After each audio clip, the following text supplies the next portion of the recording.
हमें उस परमात्मा की महिमा बताने के लिए भेजा है। वो परमात्मा कबीर है, जिसने 6 दिन में सृष्टि रची तथा 7वें दिन तख्त पर जा विराजा। उसकी खबर किसी बाखबर से पूछकर तो देखो। कृपया अवश्य सुनिए जगत गुरु तत्वदर्शी संत रामपाल जी महाराज के अमृत वचन। जैसे सूर्य की तरफ आप कभी नजर दृष्टि करते हो तो आपकी आंखें उस तेज को सहन नहीं कर सकती, आप एकदम बंद कर लेते हो या साइड में करते हो तो क्या देखते हो कि सूर्य का प्रकाश रहित आकार का गोला सा आपको दिखाई देता है, गोलाकार दिखाई देता है। वो प्रकाश रहित होता है उसका आकार दिखता है। ऐसे ही जो ही उसने उस प्रकाश का गोला जो बहुत दूर देखा था ऊपर से आता हुआ बड़ी स्पीड से जैसे तारा सा टूटता है, अष्टानंद ऋषि की आंखें बंद हो गई। आंखें बंद होते ही उसने क्या देखा है कि एक शिशु रूप दिखाई दिया, प्रकाश रहित आकार शिशु का। दोबारा आंखें खोली तो क्या देखा कि उस जिस सरोवर के ऊपर वो बैठा साधना करने की चेष्टा कर रहा था स्नान करके, उसी के एक कोने में जाकर वो प्रकाश सिमट गया। फिर अंधेरे में उसको कुछ नहीं देखा क्योंकि सुबह सुबह ब्रह्म मुहूर्त का समय था।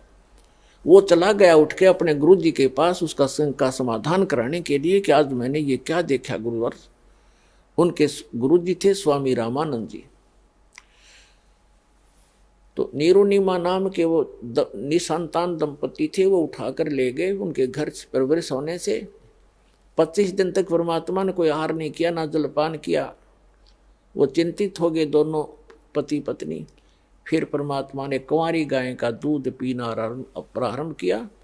परमात्मा की दया से ही उस कुंवारी बछिया ने दूध देना शुरू किया, गाय की बछिया। ये अलग से विषय है जो आज सत्संग दास शुरू करने जा रहा है, उसके वापस हटकर आते हैं। वही परमात्मा 120 वर्ष वहां रहे और 5 वर्ष की आयु में बड़े बड़े विद्वान प्रकांड विद्वानों के छक्के छुड़ा दिए परमात्मा ने इस तत्व ज्ञान के अंदर। एक ही प्रश्न किया करते थे उन विद्वानों से, कौन ब्रह्मा का पिता है, कौन विष्णु की माँ और शंकर का दादा कौन है, पंडित जी दे बता। सबकी टाएं टाएं फीस हो जाती थी।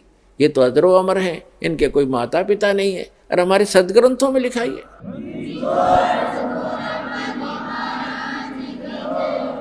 सच्चाई को ना सुनकर और ना ही खुद पहचान पाए और परमात्मा का विरोध कर दिया था। तो वो परमात्मा फाल्गुन सुदी द्वादशी दिन में 10 बजे लगभग सन 1727 में और संवत 1784 में, क्योंकि आदरणीय गरीबदास जी का जन्म संवत 1774 में हुआ था वैशाख के अंदर, और सन 1717 में। और परमात्मा आकर मिले जब वो 10 वर्ष के थे सन 1727 में। 10 वर्ष के गरीबदास साहिब जी कौन थे, थोड़ी सी जानकारी देते हैं। गरीबदास साहिब जी का मूल गांव है करौथा, जहां पर अपना एक छोटा सा आश्रम था जो इन दुष्ट लोगों ने सुहाया नहीं, जिनकी रोजी रोटी बंद हो गई थी झूठों की, और वहां झूठा प्रचार करके जनता को भ्रमित किया, मुख्यमंत्री को भ्रमित किया, क्योंकि वो भी आर्य समाजी है। और दास के ऊपर झूठे आरोप लगा के और झूठे केस में जेल में डाल दिया और उसको आश्रम को ग्रहण कर लिया। फिर भी परमात्मा कहते हैं कि साच को आंच नहीं होती। परमात्मा आई कोर्ट ने हमारे हक में फैसला कर दिया। सन 2009 में मुख्यमंत्री आर्य समाजी और आर्य जो हमारा विरोध कर रहे थे, आर्य प्रतिनिधि सभा हरियाणा वाले, वो दोनों मिलकर सुप्रीम कोर्ट पहुंच गए। देख इनकी अकल मारी जा रही। कोई बात हो, अरे हम तो सत्य और असत्य की लड़ाई लड़ रहे हैं, ज्ञान और अज्ञान का झगड़ा, ज्ञान का जवाब ज्ञान से देना चाहिए। अब सुप्रीम कोर्ट में ऐसा मुंह पे थप्पड़ मार दिया परमात्मा ने उनके 8 वकील, 6 तो सरकार के, 2 उनके टॉप मोस्ट वकील कर रखे। हमारा ओरिजिनल वकील भी नहीं जा रहा था, उसको कोई काम हो गया अचानक, और परमात्मा ने परमात्मा के बच्चों को आश्रम दिवा दिया। इससे बड़ा चमत्कार पुण्यात्मा कोई नहीं हो सकता।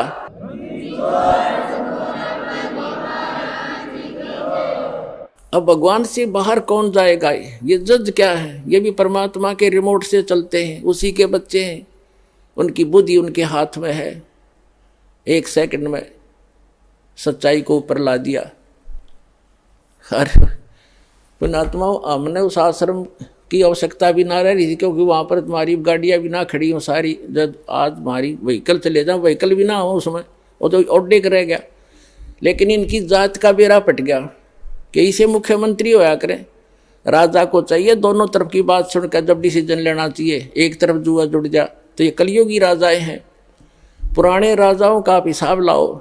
रामचंद्र जी राजा थे अयोध्या के, वो किसी मंत्री या किसी अपने साथी की बात में विश्वास नहीं करते थे, भगवान से डरने वाले थे। यदि कोई ऐसी जटिल समस्या होती, वे स्वयं वेश बदल कर जाया करते थे और निष्कर्ष निकाल कर निर्णय लिया करते थे। राजकाल के राजा उनकी पार्टी के दो बात कह दे, फलाना ऐसा है, दकड़ा ऐसा है, कर दो उसका नाश। लेकिन हमारे साथ भगवान है, हमारा विरोध करने वालों का नाश हो जाएगा। भगवान के बच्चों का नाश आज तक हुआ नहीं, हर ना होगा।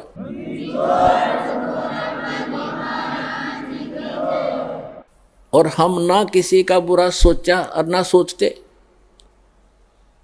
तो पुण्यात्माओं, ये गंदा लोक है और अब और गंदे विचार हो गए हमारे।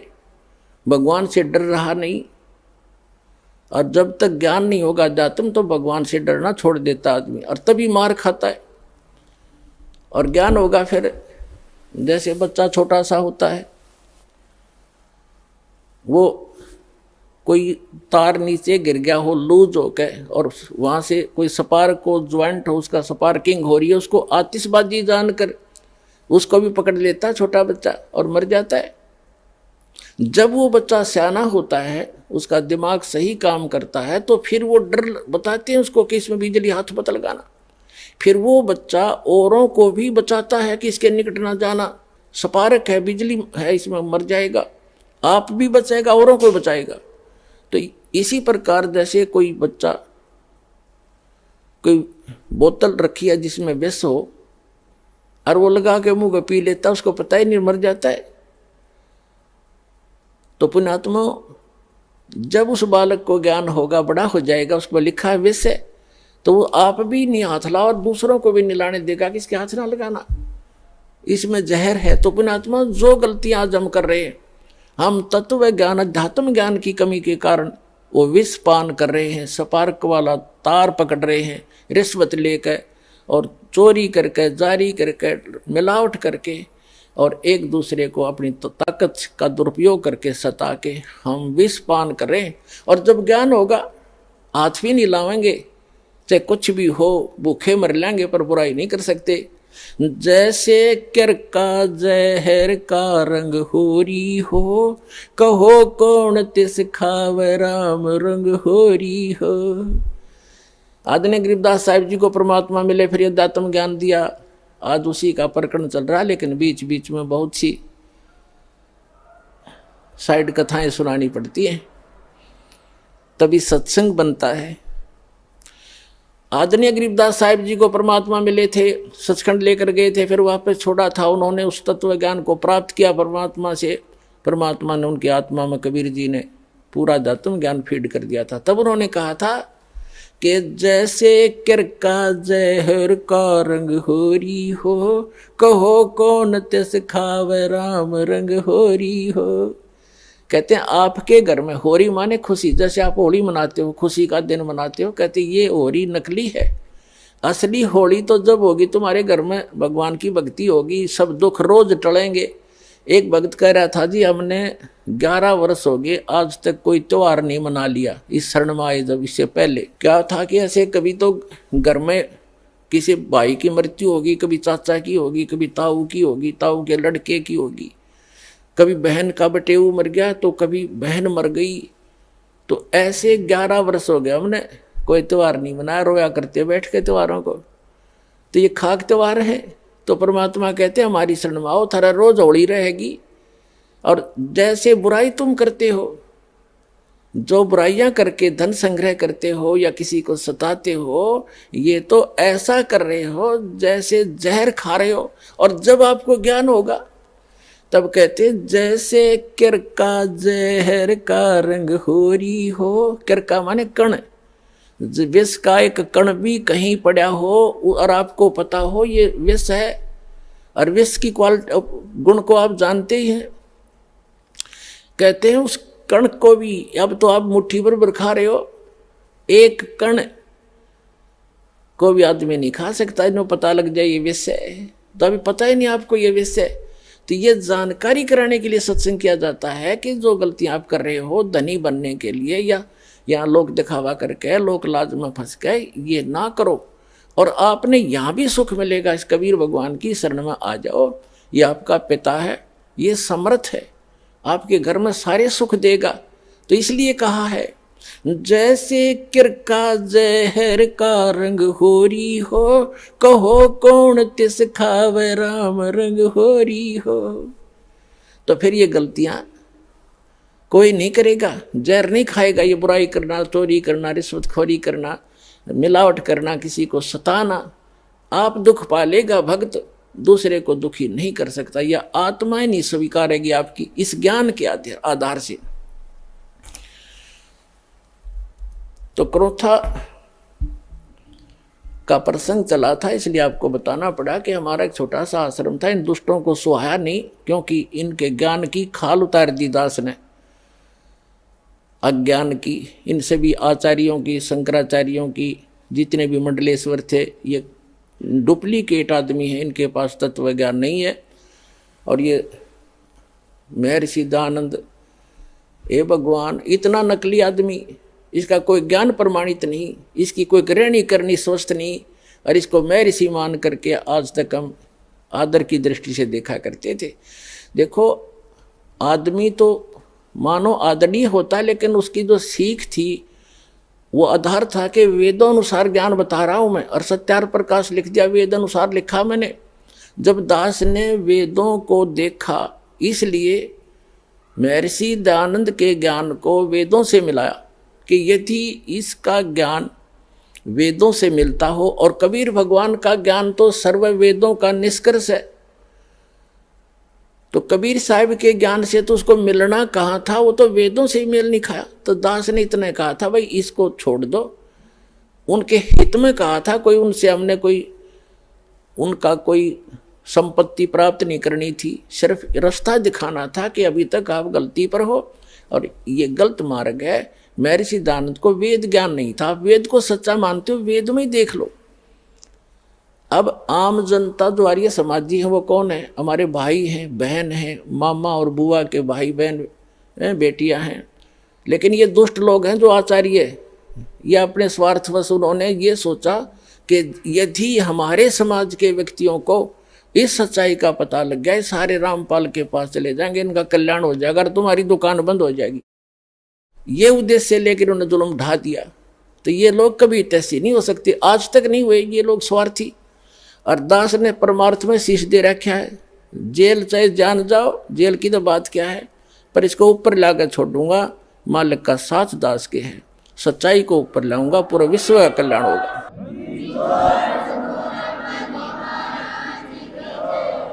एक भक्त बता रहा था, बोला जी ये सतलोक आश्रम क्रोथा जो हमारा नहीं दे रहे, इनके साथ ऐसे बनेगी।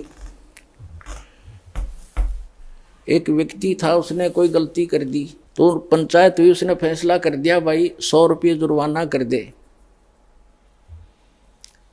और चाहे 100 प्याज खा ले, इनमें से एक सेलेक्ट कर ले। वो बोला मैं प्याज खा लूंगा 100, वो ना खाएगे 20-30 खा गए। फिर तीसरा ऑप्शन रखा था, चाहे जूते खा ले 100, इन तीनों में से कोई एक सेलेक्ट कर ले। नो बोला मैं जूते खा लूंगा, प्याज नहीं खाए। 2-4 अच्छे लगते हैं जूते भी, नाट के आगे जूते नहीं खाओ, 100 रुपये दे दूंगा। तो उन्होंने प्याज भी खाए, जूते भी खाया, तो आखिर में जुर्माना भी देना पड़ा, दिया, पाड़ा छुटा। तो इन गेला न्यो बनेगी। हाई कोर्ट ने राय, सुप्रीम कोर्ट ने राय, फिर बकवाद कर रहे हैं। 1.5 महीना हो गया, सुप्रीम कोर्ट के आदेश को आज तक देना नहीं चाह रहे हमारे को। शर्मा मार लिया उस आश्रम ने, मारा डूंडा ठहरा क्या परमात्मा ने। तो पुण्यात्माओं, ये नीचता की हद कर रखी है इन लोगों ने। प्रशासन भी यहाँ तक खड़ा खड़ा उनके साथ ही जुटा हुआ है। कोई बात नहीं, समय आने दो, दुनिया उनको बैड अकाउंट में लेगी। इनने इतिहास बुरा कर लिया, आने वाले समय में कंस और रावण को भूल जाएंगे, इस मुख्यमंत्री को याद किया जाया करेगा उनके स्थान पर। यह ऐसा जुल्म कर रहा है। हमारा किसी से विरोध नहीं है, हम ना किसी राजनीति से को इच्छा रखते हैं, किसी राजनीतिक व्यक्ति से, ना राजनीति में हमारा हिस्सा है। हम एक धार्मिक संस्था चला रहे हैं और पूरे विश्व में जाएगा, इसको कोई रोक नहीं सकता। जैसे इस मार्ग का कोई विरोध करेगा, भगवान का मार्ग है ये, इसमें कोई बाधक बनेगा, वो अंधा गधा होगा, अंधा गधा। जैसे एक समय एक अंधा गधा रेल की पटरी पर खड़ा हो गया और उसने देखा भाई गड़ गड़ गड़ होता आ रहा है, कोई तुझे डिस्टर्ब करने आ रहा है। जिधर से उसने आहट सुनी उधर दोनों पैर कर लिए पिछले और दलुत्ती पिना ली कि मुझे कोई छेड़ेगा। होता राजा बना खड़ा था बीच में, उसने ये नहीं मालूम था कि तू खुद गलत स्थान पर खड़ा है, को रेल के मार्ग में खड़ा है तू। जब ट्रेन निकट आई, उसने अपनी शक्ति दिखाई, दोनों दुलती चलाई और ट्रेन ने पटक कर टुकड़े टुकड़े कर दिया भाई। तो पुण्यात्माओं, इस परमात्मा कबीर जी के मार्ग में ये अंधे गधे हैं जो बाधक बन रहे हैं। समय आएगा, परमात्मा इनको वो सजा देगा, याद रखेगा इनकी कई पीढ़ियों तक, और पूरा विश्व याद करेगा ऐसे जालिम लोगों ने जो भगवान के मार्ग में बाधा करते हैं। इन्हें मदद करनी चाहिए। ऐसा परोपकार हो रहा है, लाखों लोगों के सुख हो रहे हैं, बुराइयां छूट रही हैं, समाज की कुरीतियां दूर हो रही हैं, इनको एक आंख नहीं सुहा रही है। तो पुण्यात्मा, ये तो थोड़ा सा पिछला दर्द याद आ गया था, वो काट है दास ने और सच्चाई बताई है। अब सत्संग सुनाते हैं। और पुण्यात्मा, हम तो आज भी किसी के बुरे के हक में नहीं, और ना हम बुरा कर सकते। कबीर साहब की हम शिक्षा पर चलते हैं, जो तो को काटा बो ता को बो तू फूल, और तोय फूल के फूल हैं वाको है त्रिशूल। हम बुरा नहीं कर सकते, ना सोच सकते। इतना जरूर है भाई, पागल कुत्ते से बचने के लिए लठोड़ी जरूर रखनी पड़े कि जब पागल कुत्ता काटे ना जा, मारा नहीं करते, दिखाण दो उसे। तो हम उस शिक्षा का पालन करते हैं। हमारा कोई बुरा करे हम सपने में भी नहीं सोच सकते, हमारे विधान में नहीं है। ना तो हम भी उसी माटी के बने हुए, हम भी गलती कर लेते, लेकिन हमारा भगवान रुस जाएगा अगर हमने किसी का बुरा किया। लेकिन वो कौन सा अंधा थोड़ा ही है। परमात्मा कहते हैं कि मेरे तो छानी है, उससे क्या चीज छुपा है वो सब जानते हैं। तो हम आज भी यदि वो आकर अक्षमा याचना करनी पड़ेगी एक दिन उनको, और नहीं तो भयंकर पाप के भागी हो जाएंगे। आज भी आकर वो अक्षमा याचना करेंगे और भक्ति करेंगे तो हम सहर्ष उनको आम बच्चों की तरह स्वीकार करेंगे। लेकिन शायद उनके अंदर इतनी बुद्धि नहीं है, अहंकार में खत्म हो चुके हैं वो सभी हमारे भाई हैं। पूरी पृथ्वी के प्राणी हम एक परमात्मा के बच्चे हैं, हमें तो पता लग चुका है। ठीक है, घर का बालक या कोई पालतू कुत्ता भी पागल हो जाए, उससे बचना पड़ता है, फिर वो अलग बात है। लेकिन पूरे संसार के जितने भी प्राणी हैं, हम एक पिता की संतान हैं और सबके उद्धार के लिए प्रयत्न है। अब जो मानव शरीरधारी प्राणी हैं वो नाम लेंगे, दीक्षा ग्रहण करेंगे, बुराई त्याग देंगे, उनका तो मोक्ष होगा ही होगा। साथ में इस भक्ति, सत भक्ति, परमात्मा के दिए हुए इस अमृत वाणी के प्रचार से, और जो भक्त जाप करते हैं, सिमरण करते हैं, सुबह शाम दोपहर कि भगवान की वाणी उच्चारण करते हैं और हवन यज्ञ करते हैं, धर्म पुण्य करते हैं, इनसे पूरे वातावरण में परिवर्तन आ रहा है। पूरे वातावरण में पशु पक्षियों पर भी असर होगा। जैसे एक बच्चा जा रहा सिमरण करता हुआ भगवान का, बहन बेटी भाई बस में बैठा है, तो उसका असर आसपास के भी होगा। जैसे कोई बीड़ी पीकर छोड़ता है, वो तो सारा कुछ वो इसी में गड़बड़ हो रही है और आसपास को भी नुकसान करता है, वो साथ बैठे वालों को। इसी प्रकार जैसे कोई हलवा बनाता है, हलवा बनाने वाला तो खा रहा है, लेकिन आसपास के घरों में भी अच्छी महक जा रही है, उनको भी आनंद आ रहा है। तो इसी प्रकार जो सत भक्ति कर रहे हैं वो हलवा खा रहे हैं, और उनके आसपास के मकानों में भी उसकी सुगंध अच्छी जा रही है। हर एक मीठ पकावा है, आप भी मरे, दूसरों को भी बुरी बदबू जा उसकी। तो इस प्रकार जो सत भक्ति आप जी कर रहे हो, ये पूरे विश्व को लाभ होगा। पशु पक्षियों पर भी इसका असर होगा। जो परमात्मा की वाणी दास सुनाता है, और आप उसको कोई सीडी में ले गया है, कोई मोबाइल में चला रहा है, कोई हल के पीछे पीछे भी मालिक की वाणी बोल रहा है, उससे बीज भी अच्छा उत्पन्न होगा। उस अन्न को भी जो खाएगा, ऐसे व्यक्ति के बोए हुए को खाने वाले पर भी उसका असर होगा।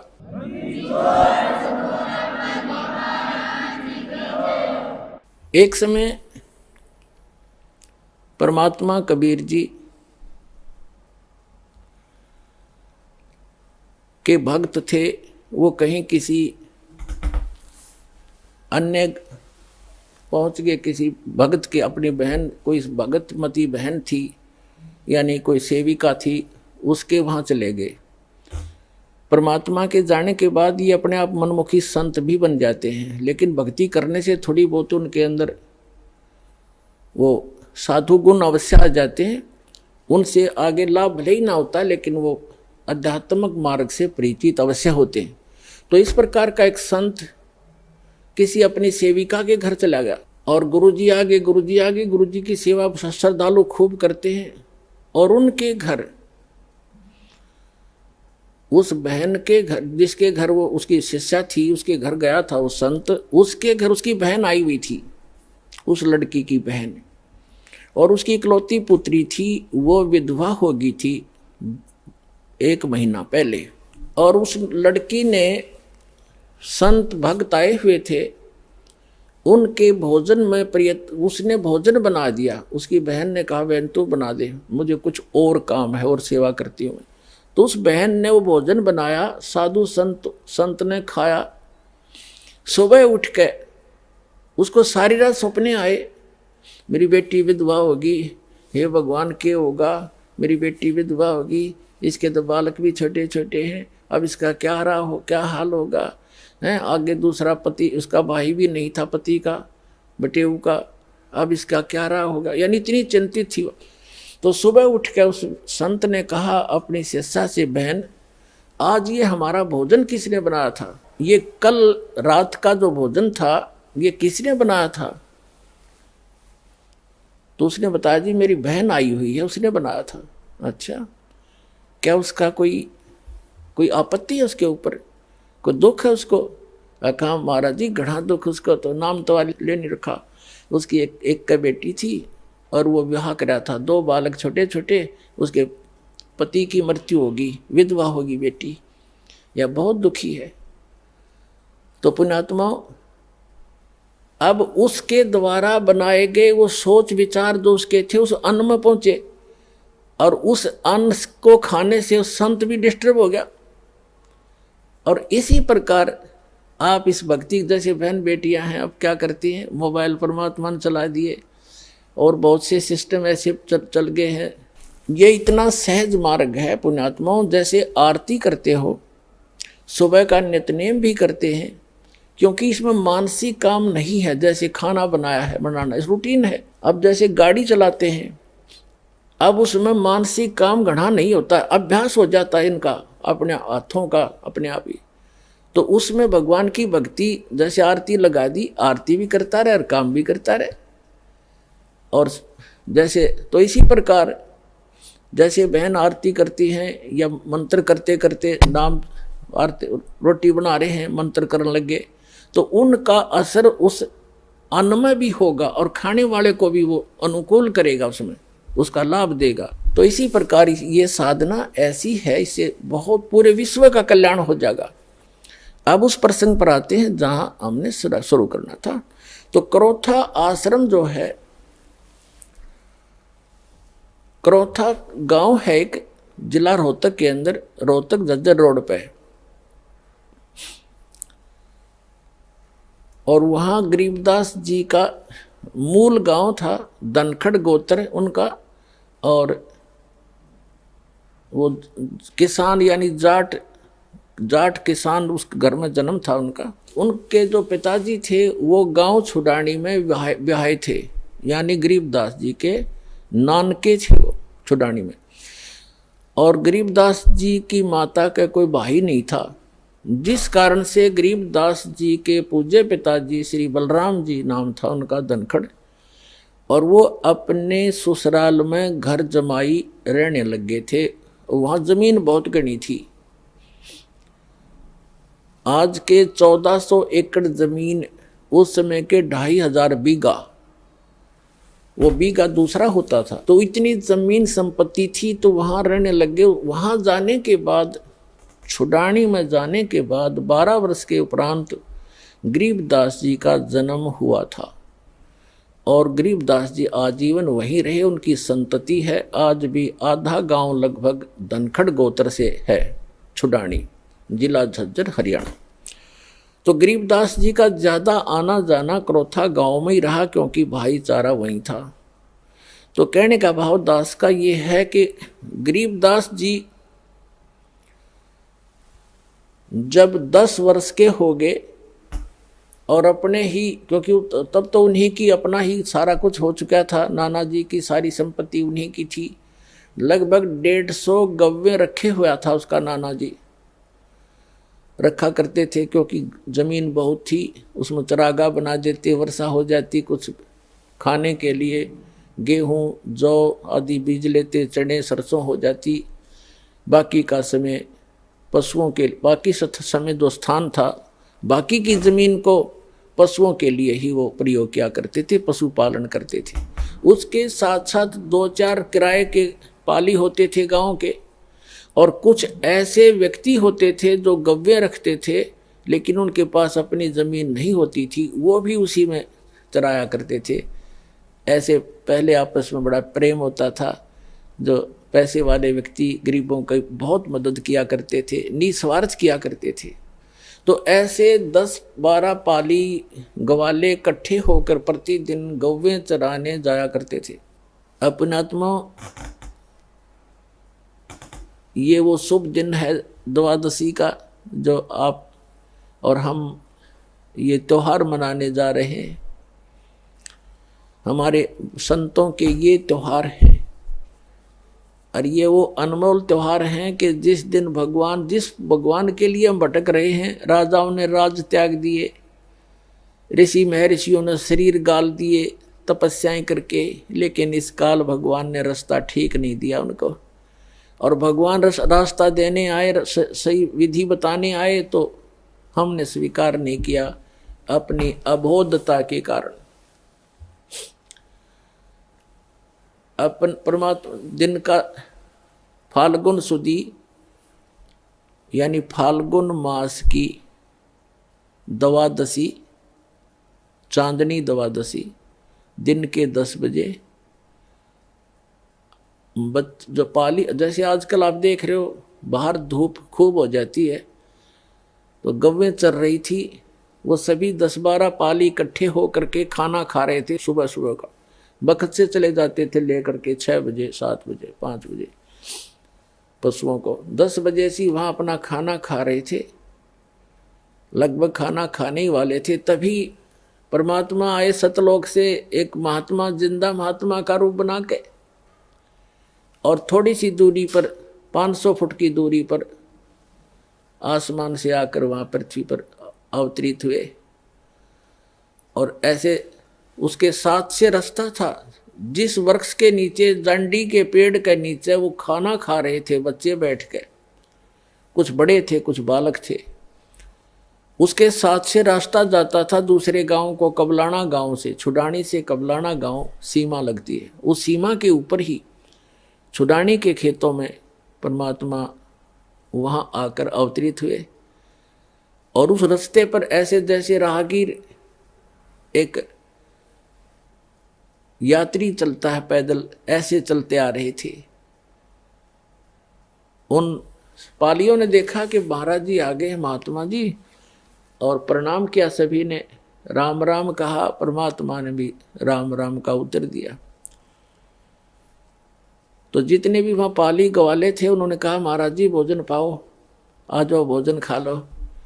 परमात्मा ने कहा भी भोजन तो मैं अपने गांव से खा कर आया हूँ।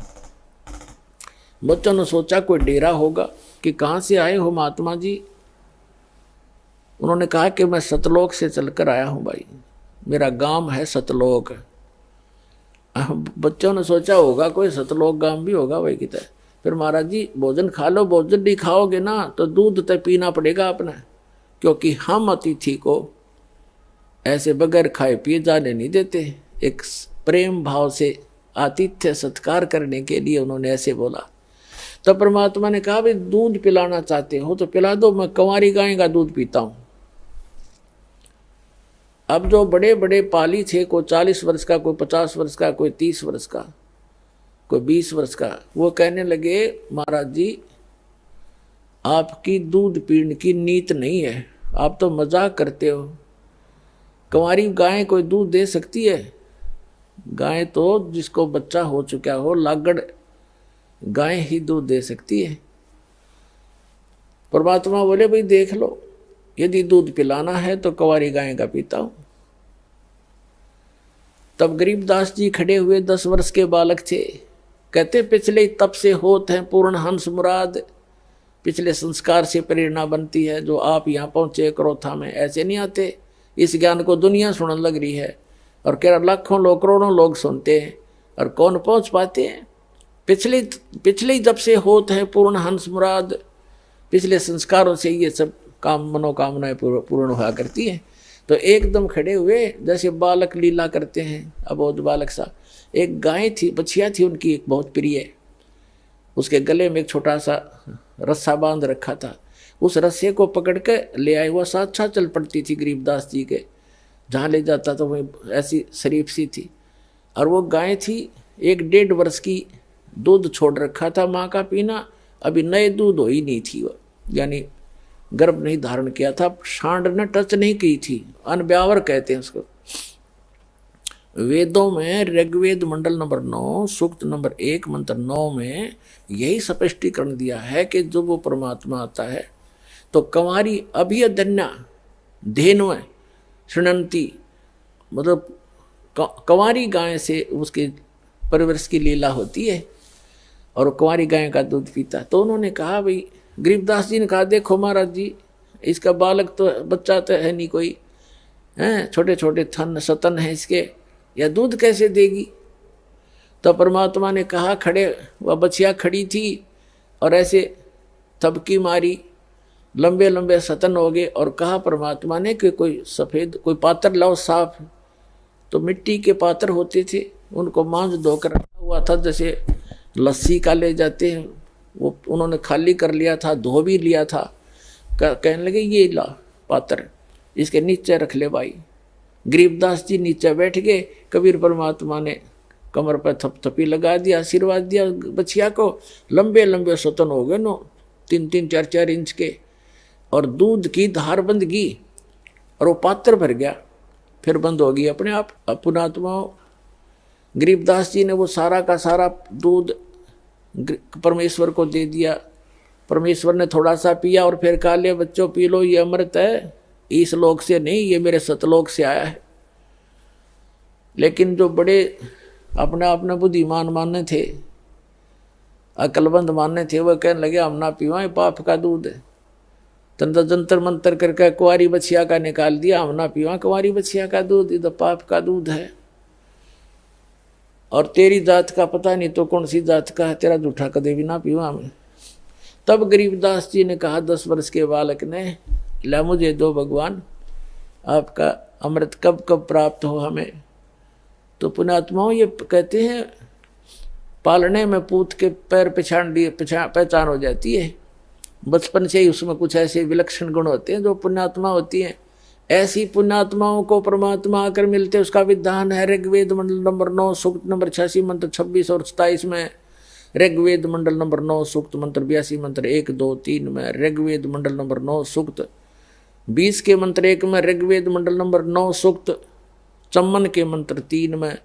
ऋग्वेद मंडल नंबर 9 सूक्त 94 के मंत्र 1 में। ऋग्वेद मंडल नंबर 9 सूक्त 95 के मंत्र 2 में।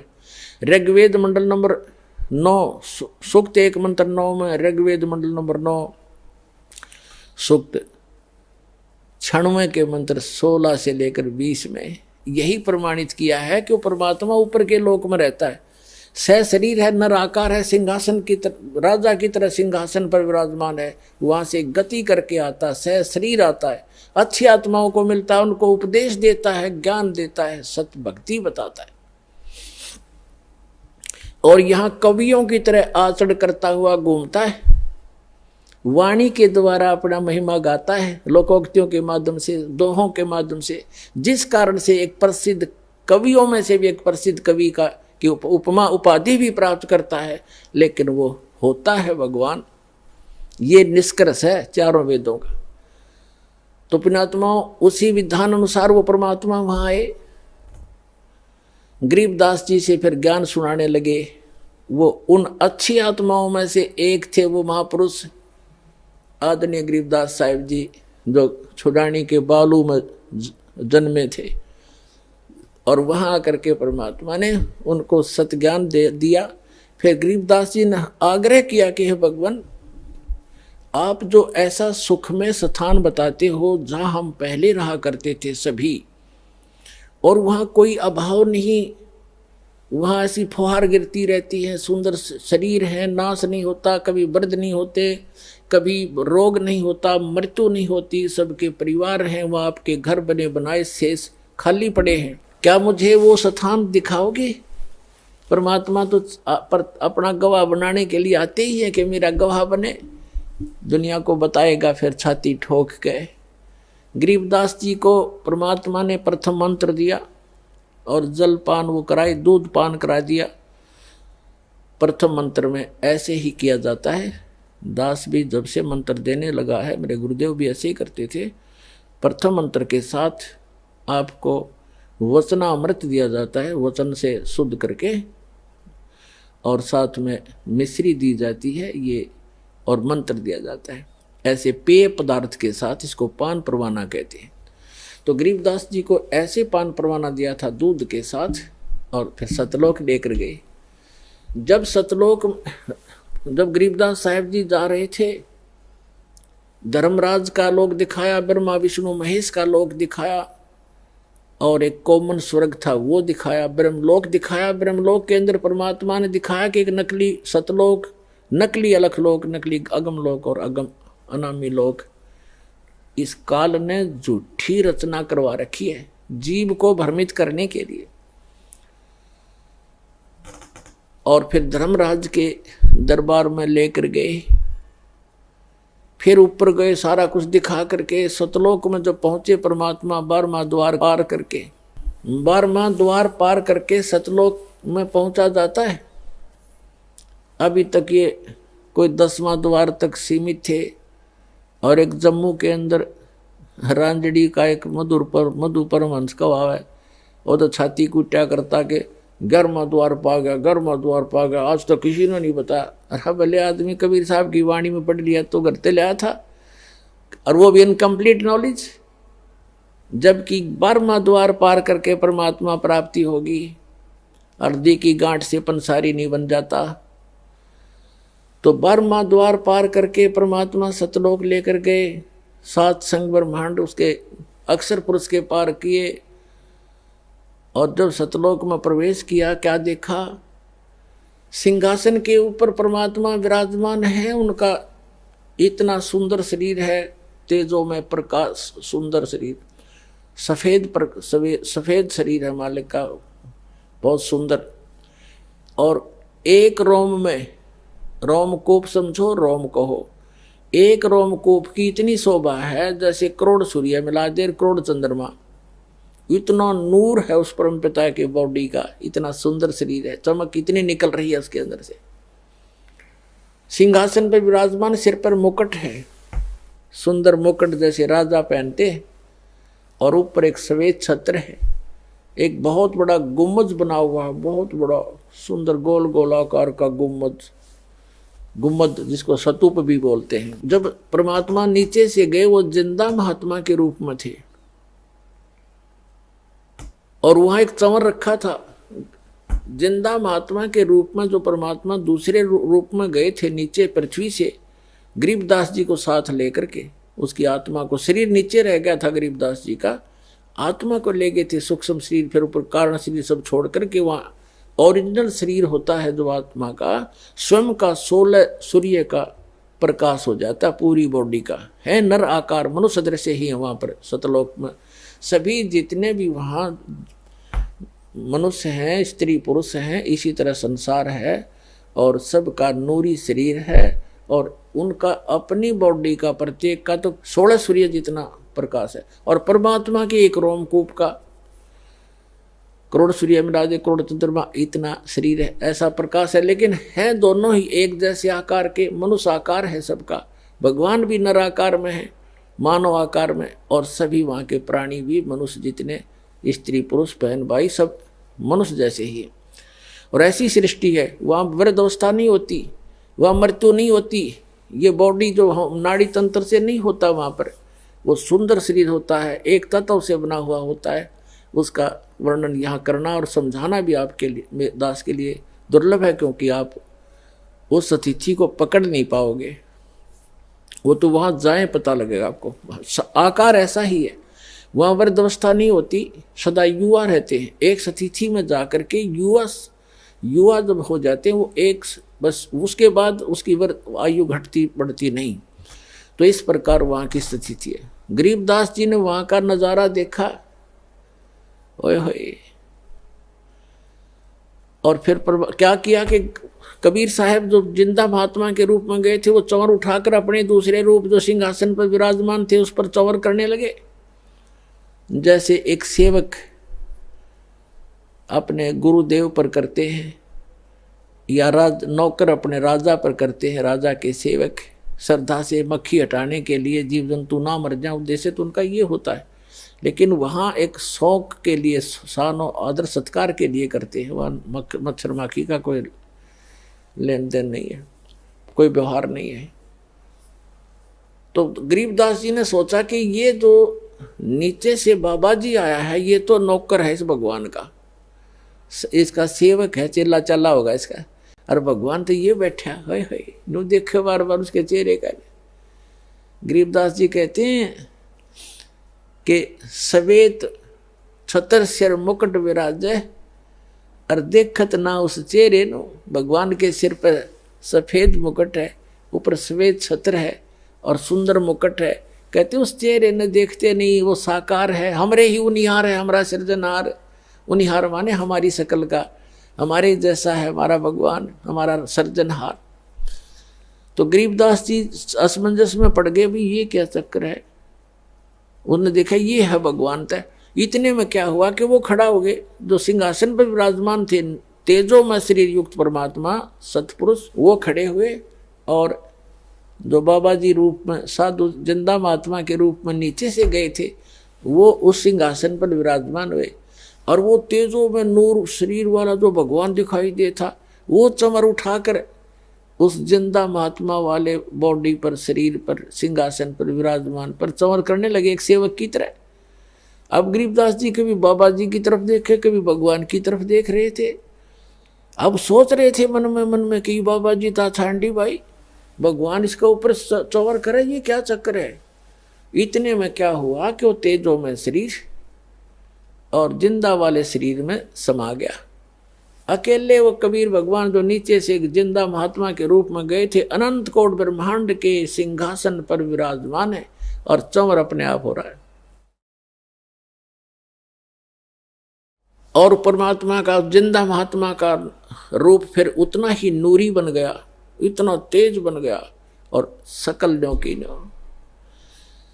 तब परमात्मा ने कहा था कि गरीबदास,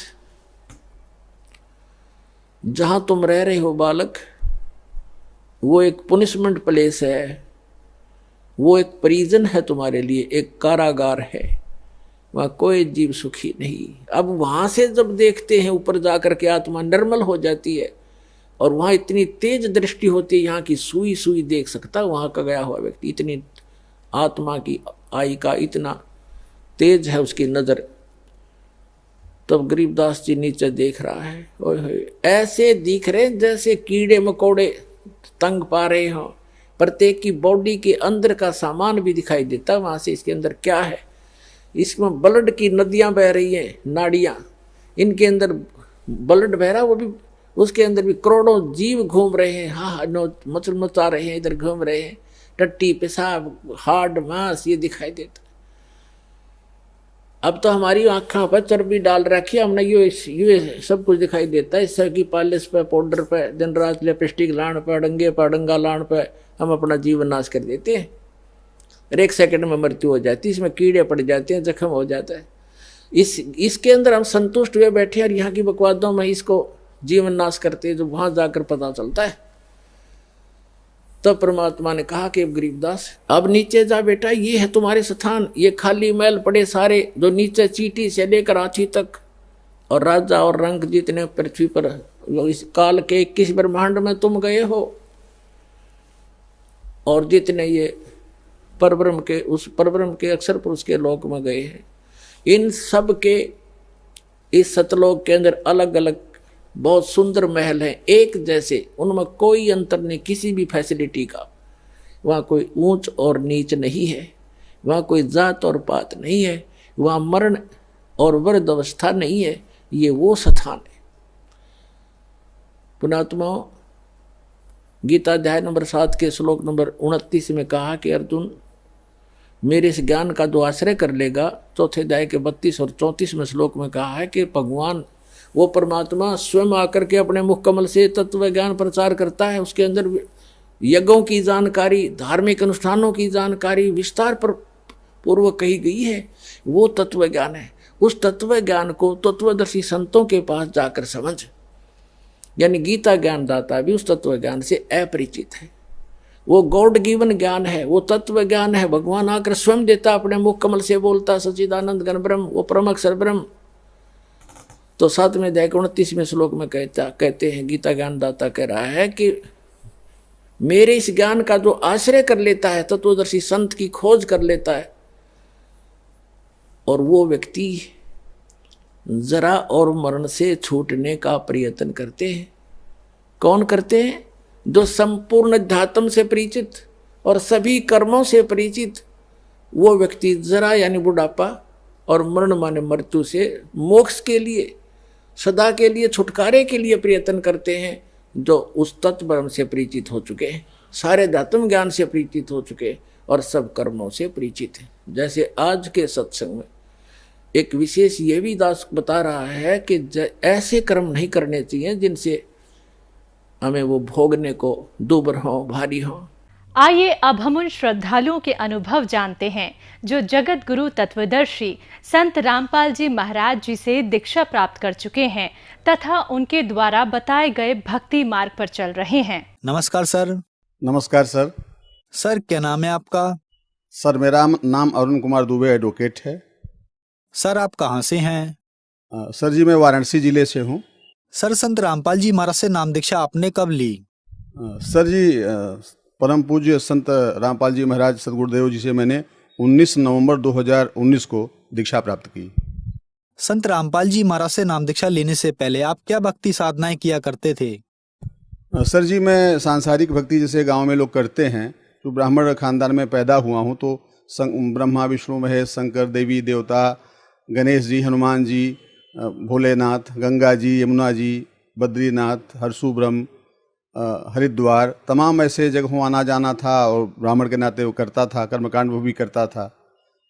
और इस सिलसिले में तमाम महापुरुष जिसे कहे जाते हैं, संत अरगड़ानंद महाराज जी, स्वामी करपात्री जी महाराज जी, स्वामी राम रहीम जी, ये मथुरा वाले राधा स्वामी वाले सदगुरुदेव वहाँ के मथुरा वाले, और सर जी ये पड़ाव आश्रम के भगवान अवधूत राम जी, उनके परम शिष्य चंदबली महाराज जी, गढ़वा घाट के महाराज जी, चितौनी के महाराज जी, करधना के महाराज जी, और प्रणवानंद मुनि महाराज जी, गायत्री परिवार हरिद्वार के आचार्य जी, माता जी, स्वामी रजनीश जी महाराज जी इस समय नहीं हैं, प्रेम रावत महाराज जी, उनके छोटे भाई भोलेनाथ महाराज जी, सतपाल महाराज जी, आसाराम बाबू जी से भी मैं हुआ, वीरेंद्र दीक्षित जी से भी मैं मिला, और लेकिन हमको कहीं से कोई शांति सर जी मिली नहीं। लगभग सर हमने 20 की संख्या में ऐसे महापुरुष जिनको संत कहा जाता है, मैं उनसे मिला हूँ, लेकिन मुझे कुछ प्राप्त नहीं हुआ जो मैं खोज रहा था। गुरु मैंने उनसे दीक्षा क्या, जैसे उपदेश करते थे सुनता था कि ऐसे करो वैसे करो करता था, लेकिन मुझे कुछ लाभ या मानसिक शांति नहीं मिलती थी, या पूजा में मन नहीं लगता था, साधना में मन एकाग्र नहीं होता था, कुछ मिलता नहीं था। वैसे खास करके लोग भौतिकता की तरफ आते हैं कि हम किसी महात्मा के यहाँ जा रहे हैं तो भौतिक जगत की कुछ प्राप्ति होगी, लेकिन मुझे ऐसा कुछ मिला नहीं। सर, आप बहुत सारी भक्ति साधनाएं किया करते थे, जो भी संसार में भक्ति साधनाएं चल रही हैं। इसके अलावा आप लगभग 20 गुरुओं के पास गए, जिनमें राम रहीम जी, आसाराम बापू जी, आचार्य रजनीश जी, गायत्री परिवार से भी आप जुड़े, प्रेम रावत जी से भी आप जुड़े, सतपाल जी महाराज जी से भी जुड़े, और अनेकों गुरुओं के पास आप गए, लेकिन आपको वहाँ पर कोई लाभ नहीं मिला। तो फिर आप संत रामपाल जी महाराज की शरण में कैसे आए? सर जी, मैं अपने न्यायालय में बैठा था, परिसर में, अपने चैम्बर में, तो एक संत रामपाल महाराज जी के शिष्य पुस्तक वितरण कर रहे थे। तो आते समय मेरे चैम्बर पे आए, तो चूंकि चैम्बर हमारा बड़ा है अब, तो मैं उनको बैठाया, तो उन्होंने कहा कि वकील साहब ये एक पुस्तक लीजिए, इसको पढ़िए। तो मैं पुस्तक जूनियर को बोला कि ये पुस्तक रख दो चैम्बर में, देखता हूँ। फिर उनको पानी वानी पिलाया, वो चले गए। घर आने के बाद 2-3 दिन बाद वह पुस्तक मैंने देखा, तो उसमें नामदान सेंटर का पता लिखा था, जो वाराणसी में नामदान सेंटर है, हथिवार सेंटर, वहाँ का पता लिखा था। तो मैं ड्राइवर से बोला यार चलो चलते हैं, तो अपने क्षेत्र की बात है यार, देखता हूँ। तो मैं सेंटर पे आया। सेंटर पे वहाँ के जो संत रामपाल महाराज जी के शिष्य थे, उन्होंने मुझे कुछ नियम बताए कि ऐसे ऐसे हाँ इसमें नियम है। चूँकि मैं 20 वर्षों से लगातार शराब का आदी रहा हूँ, शराब का शौकीन रहा हूँ, मांस मदिरा का शौकीन रहा हूँ, तमाम ऐसे अपराध जगत के लोगों से मेरे संबंध रहे कचहरी के नाते, तो मैं उनसे जुड़ा रहता था।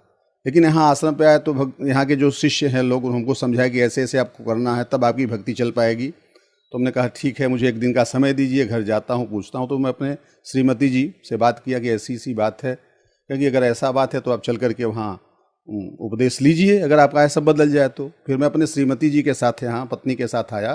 संत रामपाल महाराज जी से हमने उपदेश किया। उन्होंने बताया कि ऐसे ऐसे ऐसे आपका जप करना है, सिमरन करना है, और धीरे धीरे जितनी भी आपकी कमियाँ हैं सब दूर हो जाएंगी। सर, इतने गुरुओं के पास जाकर आप फिर संत रामपाल जी महाराज की शरण में आए, तो क्या संत रामपाल जी महाराज की शरण में आने के बाद आपको लाभ भी मिले?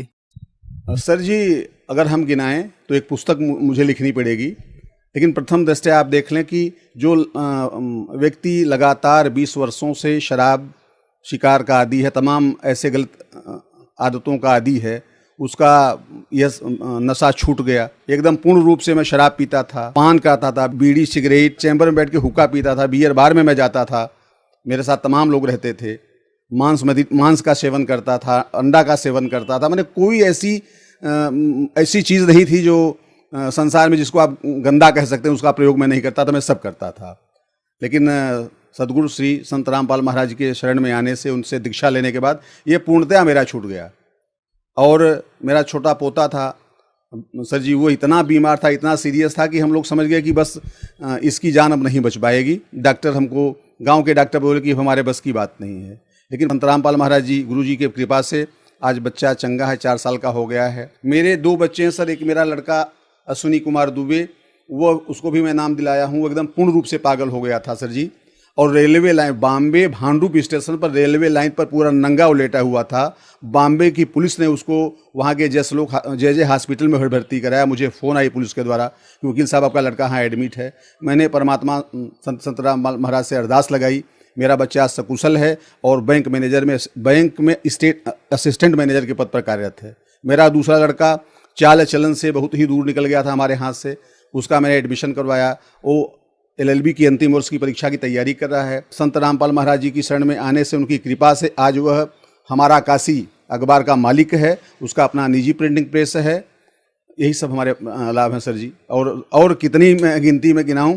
इकोनॉमिकल ढंग से सर, इकोनॉमिकल ढंग से इसलिए थी कि मैं 10 लाख, 5 लाख, 2 लाख भी कचहरी में पाता था, घर मेरे 1 पैसा भी नहीं जाता था। अब शराब शिकार दोस्तों में बढ़ जाता था। आज संत रामपाल सदगुरु की कृपा से जो भी पैसे आते हैं वो सुरक्षित हैं, कोई नशा नहीं है, संत रामपाल महाराज जी की कृपा से महीने में कम से कम 4 से 5 बार मैं दिल्ली, कलकत्ता, बॉम्बे कोर्ट के काम से बाई एयर जाता हूँ। पर्सनल अपनी गाड़ियाँ हैं, परमात्मा संत रामपाल महाराज जी की कृपा से मेरे पास 4-4 गाड़ियाँ, लग्जरी गाड़ियाँ हैं, मोटरसाइकिल से हैं। नौकरों तक को हमने गाड़ियाँ उपलब्ध करा दी है, संत रामपाल महाराज सदगुरु की कृपा है। सर हम टीबी के पेशेंट थे, ये जय हॉस्पिटल बॉम्बे में चेक कराया था, उनका आपको बहुत भयंकर टीबी है। उन्होंने दवा भी दिया, लगातार मैं दवा खाया, लेकिन उससे मुझे कुछ नहीं हुआ। लेकिन परमात्मा संत रामपाल महाराज की कृपा में, गुरु जी की कृपा से मेरे सब रोग नष्ट हो गए। मेरे पास अब कोई रोग नहीं है। हार्ट में सर बाएं तरफ हमको दर्द होता था कि इतना दर्द हो जाता था कि बस यहीं बेहोश हो जाऊंगा, सीना दबा के बैठ जाता था। पेन किलर खाता था, 2-1 सेकंड के लिए आराम होता था। लोगों ने कहा ECG कराइए, डॉक्टर ने बोला, लेकिन मैं सदगुरु के शरण में आने के बाद वही अमृत जल पीता हूँ और आप पूर्ण रूप से स्वस्थ हूँ। सर समाज में एक आम धारणा है कि हमें गुरु नहीं बदलना चाहिए, गुरु बदलना पाप है। आपने लगभग 20 गुरु बदले भगवान प्राप्ति के लिए, सुख के लिए, तो क्या आपने सही किया? ये दरअसल गुरु बदलने की धारणा ये पुरानी धारणा है। जैसे आप बीमार हैं और आप एक डॉक्टर MD के पास गए, वहाँ से आपका मर्ज ठीक नहीं हुआ, तो आप निश्चित है कि उससे अच्छे डॉक्टर के पास जाएंगे, या दिल्ली दिखाएंगे, लखनऊ दिखाएंगे, बॉम्बे दिखाएंगे, अच्छे डॉक्टर के पास जाएंगे, तो आप डॉक्टर बदल सकते हैं। इसी तरह से अगर गुरु कहने के लिए तो तमाम गुरु हैं, लेकिन पूर्ण गुरु अगर आपको नहीं मिलता तो आप गुरु बदल सकते हैं। हमारे संत रामपाल महाराज जी की पुस्तक है जीने की राह है, और गीता तेरा ज्ञान अमृत है, उसमें है कि आप गुरु बदल सकते हैं। उन्होंने स्पष्ट बताया कि आप गुरु बदल सकते हैं, उसमें कहीं से कोई पाप नहीं है, कोई बात नहीं है। और वह गुरु कहनाने लायक नहीं है जो पूर्ण रूप में आपको पूर्ण भक्ति न बताए कि पूर्ण भक्ति कैसे की जाती है, वो गुरु कहने लायक नहीं है। और सर जी मैं नज़दीक बैठ के यहाँ के जितने मठाधीश हैं, अगर हमारा इंटरव्यू आप कराएं, मैं सबको मुंह पे बता सकता हूँ कि आपने मेरे साथ ऐसा किया है। कोई ऐसा गुरु नहीं जिसके साथ मैं बैठा हूँ, 1-2 लाख रुपया पैसा मैं खर्च नहीं किया हूँ, वहाँ गया हूँ, लेकिन मुझे कोई लाभ नहीं है, केवल चीटिंग है, कुछ भी नहीं है। और हमारे संत सदगुरु रामपाल महाराज जी के यहाँ जितने भी शिष्य हैं जाते हैं, पूरी व्यवस्था है, और 1 पैसा भी कहीं से नहीं लगता है। खाने पीने की व्यवस्था है, रहने की व्यवस्था है, आने जाने की भी दिक्कत नहीं रहती। वहाँ बसें लगी रहती हैं पहुँचने के लिए, तमाम सुविधाएं हैं। छोटे छोटे नामदान सेंटर खुले हुए, वहाँ भी तमाम व्यवस्थाएं हैं। आप नाम ले सकते हैं, भक्ति सीख सकते हैं, कर सकते हैं। तो हमारे गुरु महाराज सदगुरु संत रामपाल महाराज जी पूर्ण गुरु हैं, पूर्ण सदगुरु हैं, पूर्ण अवतारी पुरुष हैं। सर आपने बताया कि आप पेशे से एक वकील हैं, और संत रामपाल जी महाराज के बारे में एक और सामाजिक धारणा है कि उनके अनुयायी संत रामपाल जी महाराज से अंधश्रद्धा भक्ति के तहत जुड़ते हैं। आपने बताया कि आप एक वकील हैं, आपको देखकर ऐसा नहीं लगता, इसके बारे में आप क्या कहना चाहेंगे?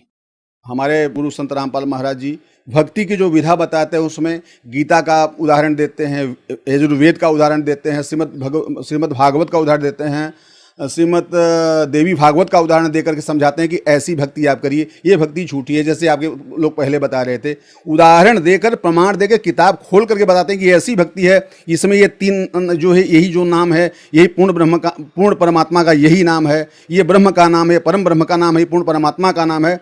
तो प्रमाण सहित भक्ति संत रामपाल महाराज बताते हैं, तो वहाँ अंधश्रद्धा भक्ति कोई बातें नहीं है।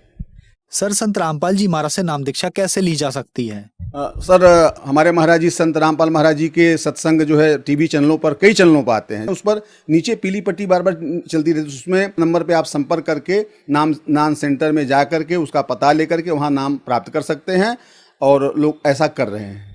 धन्यवाद सर। धन्यवाद सर जी, धन्यवाद सर।